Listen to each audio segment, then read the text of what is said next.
ಹೋದ ಲೋಕಸಭಾ ಚುನಾವಣೆಯಲ್ಲಿ ಅದು ಒಂದೇ ಗೆದ್ದಿದ್ದು ನಾವು. ಆಮೇಲೆ ಇವಾಗ ಅದು ಹೈ ಪ್ರೊಫೈಲ್ ಕಾನ್ಸ್ಟಿಟ್ಯೂಯೆನ್ಸಿ ಇದೆ.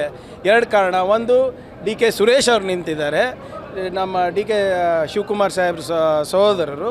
ಇನ್ನೊಂದು ಡಾಕ್ಟರ್ ಮಂಜುನಾಥ್ ಅವ್ರು ನಿಂತಿದ್ದಾರೆ. ಮಂಜುನಾಥ್ ಅವರು ಯಾವ ಸಿಂಬಲ್ ಮೇಲೆ ನಿಂತಿರೋದು? JDS ಸಿಂಬಲ್ ಮೇಲೆ ಅಲ್ಲ, JDS ಕುಟುಂಬದವ್ರಾಗಿದ್ದರೂ ಕೂಡ BJP ಸಿಂಬಲ್ ಮೇಲೆ ನಿಂತಿದ್ದಾರೆ.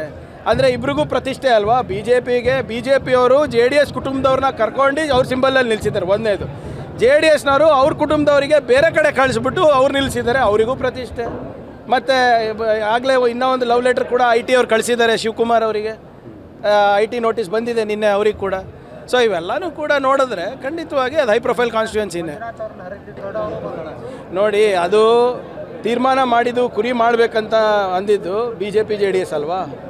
ಈಗ ಎಲ್ಲ ಪಕ್ಷ ಎಲ್ಲ ಇವರಿಬ್ಬರು ಯಾರು ಮೈತ್ರಿ ಪಕ್ಷದವರು ನಾವು ಬಲಿಷ್ಠ ಅಂತಾರೆ. ಆದರೆ ಮೈತ್ರಿ ಮಾಡ್ಕೊಂಡಿದ್ದು ಇವರೇ.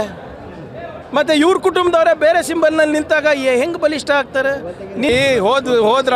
ಹೋದ ಲೋಕಸಭಾ ಚುನಾವಣೆಯಲ್ಲಿ ಅದು ಒಂದೇ ಗೆದ್ದಿದ್ದು ನಾವು. ಆಮೇಲೆ ಇವಾಗ ಅದು ಹೈ ಪ್ರೊಫೈಲ್ ಕಾನ್ಸ್ಟಿಟ್ಯೂಯೆನ್ಸಿ ಇದೆ. ಎರಡು ಕಾರಣ, ಒಂದು ಡಿ ಕೆ ಸುರೇಶ್ ಅವ್ರು ನಿಂತಿದ್ದಾರೆ, ನಮ್ಮ ಡಿ ಕೆ ಶಿವಕುಮಾರ್ ಸಾಹೇಬ್ರ ಸಹೋದರರು. ಇನ್ನೊಂದು ಡಾಕ್ಟರ್ ಮಂಜುನಾಥ್ ಅವ್ರು ನಿಂತಿದ್ದಾರೆ. ಮಂಜುನಾಥ್ ಅವರು ಯಾವ ಸಿಂಬಲ್ ಮೇಲೆ ನಿಂತಿರೋದು? JDS ಸಿಂಬಲ್ ಮೇಲೆ ಅಲ್ಲ, JDS ಕುಟುಂಬದವ್ರಾಗಿದ್ದರೂ ಕೂಡ BJP ಸಿಂಬಲ್ ಮೇಲೆ ನಿಂತಿದ್ದಾರೆ. ಅಂದರೆ ಇಬ್ರಿಗೂ ಪ್ರತಿಷ್ಠೆ ಅಲ್ವಾ? BJP ಅವರು JDS ಕುಟುಂಬದವ್ರನ್ನ ಕರ್ಕೊಂಡು ಅವ್ರ ಸಿಂಬಲಲ್ಲಿ ನಿಲ್ಲಿಸಿದ್ದಾರೆ. ಒಂದೇದು, JDSನವರು ಅವ್ರ ಕುಟುಂಬದವರಿಗೆ ಬೇರೆ ಕಡೆ ಕಳಿಸ್ಬಿಟ್ಟು ಅವ್ರು ನಿಲ್ಲಿಸಿದ್ದಾರೆ, ಅವರಿಗೂ ಪ್ರತಿಷ್ಠೆ.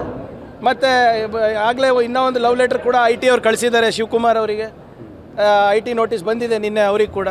ಸೊ ಇವೆಲ್ಲನೂ ಕೂಡ ನೋಡಿದ್ರೆ ಖಂಡಿತವಾಗಿ ಅದು ಹೈ ಪ್ರೊಫೈಲ್ ಕಾನ್ಸ್ಟಿಟ್ಯೂಯೆನ್ಸಿನೇ. ನೋಡಿ, ಅದು ತೀರ್ಮಾನ ಮಾಡಿದ್ದು ಕುರಿ ಮಾಡಬೇಕಂತ ಅಂದಿದ್ದು BJP JDS ಅಲ್ವಾ? ಈಗ ಎಲ್ಲ ಪಕ್ಷ ಎಲ್ಲ ಇವರಿಬ್ಬರು ಯಾರು ಮೈತ್ರಿ ಪಕ್ಷದವರು ನಾವು ಬಲಿಷ್ಠ ಅಂತಾರೆ. ಆದರೆ ಮೈತ್ರಿ ಮಾಡ್ಕೊಂಡಿದ್ದು ಇವರೇ.